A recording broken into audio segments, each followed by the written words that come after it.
L'interdiction de l'abus de position dominante n'est pas une interdiction récente dans le droit de la concurrence, dans le droit européen de la concurrence. Mais ces dernières années, l'application de cette incrimination, prévue par l'article 102 du TFUE et les différents droits nationaux, a mis en évidence une approche beaucoup plus délicate à anticiper pour les entreprises. Il faut d'abord pour une entreprise qu'elle cerne bien, qu'elle délimite bien le marché sur lequel elle intervient, pour savoir si elle est éventuellement en position dominante.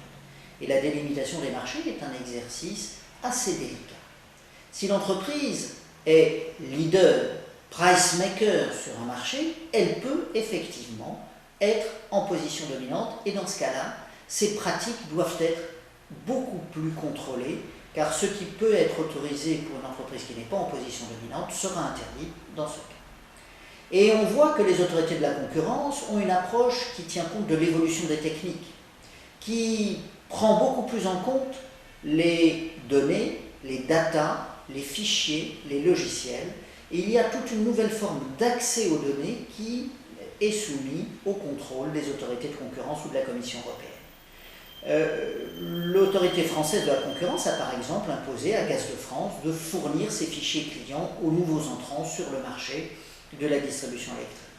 Eh bien, on voit que là, il y a de nouvelles précautions à prendre pour les entreprises qu'il faut anticiper pour éviter un contrôle sur les pratiques commerciales et éviter d'éventuelles sanctions qui peuvent être très lourdes puisqu'elles atteignent 10% du chiffre d'affaires.